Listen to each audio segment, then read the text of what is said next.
Hello students, आज हम globalisation के बारे में अध्ययन करेंगे। ग्लोबलाइजेशन से पहले हम प्राइवेटाइजेशन और लिबरलाइजेशन के बारे में अध्ययन कर चुके हैं। चूंकि मैंने आपको बताया था कि पिछले वर्ष से पिछले वर्ष व्हाट इज एलपीजी नाम से क्वेश्चन आया था, तो बहुत सारे लोग इसे कुछ गलत भी मतलब एलपीजी गैस के बारे में ना सोचने लगे। तो ये हम एलपीजी गैस होती है उसके बारे में इस वजह से मैंने आपको क्लियर कर दिया। ये एल का मतलब लिबरलाइजेशन, प्राइवेटाइजेशन और ग्लोबलाइजेशन। ग्लोबलाइजेशन के बारे में बात करना है।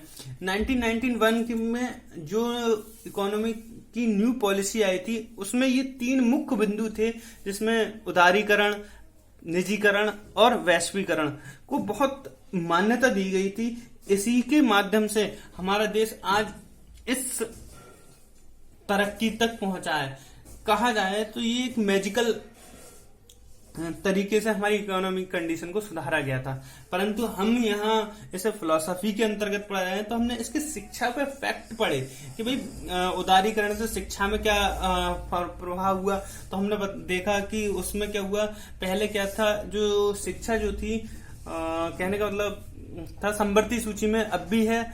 उसका जो कॉलेज वगैरह थे वो अधिकतर उसका एक्सपेंसेस जो भी थे केंद्र सरकार या राज्य सरकार अपने स्तर से खर्च किया करती थी। जब 1991 की पॉलिसी आई तो उन्होंने जो एजुकेशन के रूल थे उन्हें रिफॉर्म किया और निजीकरण के हाथ में शिक्षा की व्यवस्था दी, जिससे बहुत सारे इंस्टीट्यूट आए, शिक्षा का प्रसार हुआ, बहुत जगह इनका मतलब गांव-गांव तक शिक्षा पहुंच गई और हमारे देश में साक्षरता दर भी एकदम उछाल के रूप में बढ़ी और हम बहुत सारे लोग शिक्षित हो सके। क्लियर। उसके बाद हमने देखा प्राइवेटाइजेशन में हमने देखा भी शिक्षा का प्राइवेटाइजेशन करने से क्या फायदा हुआ। उस समय हमने रूल्स सही करे। अब प्राइवेटाइजेशन के माध्यम से हमने देखा कि हमारे बहुत सारे इंस्टीट्यूशन हो गए, नए नए कोर्स आ गए, नए नए सिलेबस आ गए, नई नई यूनिवर्सिटियां आ गई, प्राइवेट यूनिवर्सिटियां आ गई। तो इस तरीके से हमारे एजुकेशन सिस्टम में प्राइवेटाइजेशन ने भी बहुत अच्छा रोल निभाया है। अब आती है ग्लोबलाइजेशन की बात। ग्लोबलाइजेशन क्या है, इसको समझने के लिए बहुत सिंपल सा लॉजिक है। अभी डेफिनेशन या अर्थ बात को पढ़ेंगे। पहले एक सिंपल शब्दों में कहा जाता है, एक कहावत के रूप में कहा जाता है कि जब से इंटरनेट क्रांति आई है या टेक्नोलॉजी की क्रांति आई है तो संपूर्ण विश्व एक गांव के समान हो गया है। वही है ग्लोबलाइजेशन, यानी कि हम दुनिया के एक दूसरे देशों में परस्पर एक दूसरे से शैक्षिक, राजनीतिक, सांस्कृतिक व आर्थिक परस्पर सहयोग या मतलब इन लोग चीजों को ट्रांसफर आपस में करते रहते हैं। तो ये क्या कहलाता है, वैश्वीकरण कहलाता है। कहने का मतलब है, हम साधारण शब्दों में कह सकते हैं ग्लोबलाइजेशन का मतलब क्या है। बहुत सारे देश हैं। एक globalisation is the process of rapid integration or interconnection between two या और मैनी कंट्री, यानी कि भाई चाहे दो कंट्री हो चाहे बहुत सारी कंट्री हो, वो आपस में मतलब एक प्रक्रिया के तहत अपनी सांस्कृतिक इंटरकनेक्शन रखती हैं आपस में एकीकरण करने के लिए। तो वो क्या कहलाता है, मतलब इंटीग्रेशन मतलब एकीकरण करना है और आपस में इंटरचेंज करके, तो वो क्या कहलाएगा, ग्लोबलाइजेशन। यानी कि वो अपने इसका मतलब क्या कहा जाए, वो इकोनॉमिकली हो या कहा जाए हमारा कल्चर हो,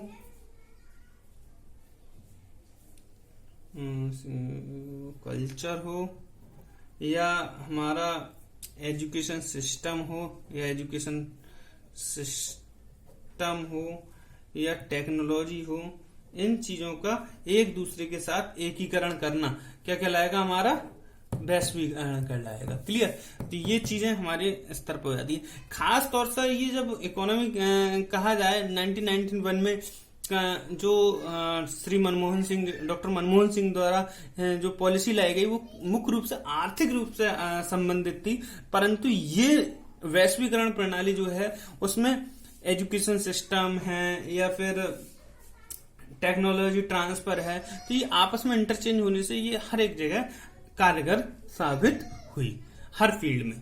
तो हम इसके बारे में थोड़ा सा अर्थ पढ़ लेते हैं। क्या है वैश्वीकरण? एक सतत प्रक्रिया है जिसमें दुनिया के सभी देश एक दूसरे से आर्थिक, राजनीतिक और सांस्कृतिक रूप से अंतर संबंध होते हैं, यानी एक दूसरे से जुड़े हुए होते हैं। इस प्रक्रिया में सभी संभव स्तरों पर वैश्विक संचार बढ़ता है, मतलब जो भी स्तर है उस पर सब पर संभव। ये सच है कि इसमें सर्वाधिक दृश्यमान प्रभाव आर्थिक स्तर पर होते हैं, परंतु ये भी सच है कि समान रूप से ये सब पर प्रभाव डालती है, खासकर शिक्षा पर।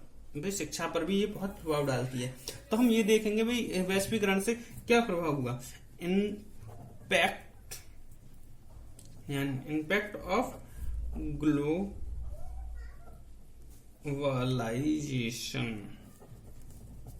Impact of globalisation on education, education पर क्या इसका प्रभाव पड़ा। तो सबसे पहले इससे क्या हुआ, हमारे कहा जाए तो ट्रांसफर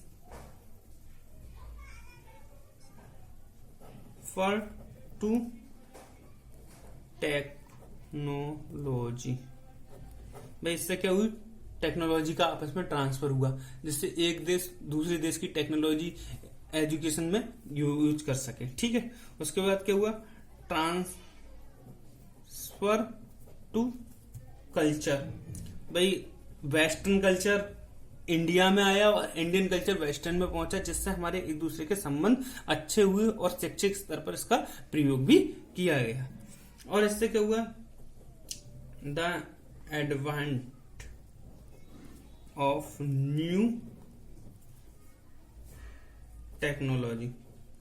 भाई हमारे देश में क्या हुआ, नई टेक्नोलॉजीज हमारे देश में आई, आगमन हुआ हमारे देश में या उनके देश में। जिस देश की टेक्नोलॉजी है वो एक दूसरे के देश में ट्रांसफर हो रही है। कहा जाए इससे क्या हुआ,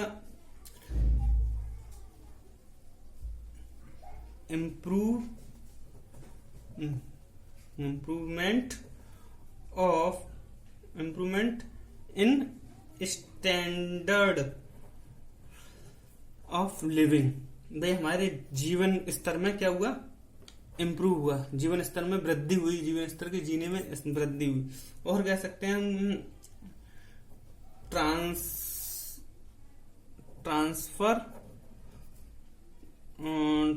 टू मॉडर्न सिलेबस या कैलिकुलम। बस भाई हमारे पास जो सिलेबस है हम फॉरेन में ट्रांसफर करेंगे और वहां पर जो सिलेबस है वो इंडिया में जो जिस तरीके से यूजफुल ना हो उस तरीके से एक दूसरे में हम इसका ट्रांसफर कर सकते हैं। Thank you very much.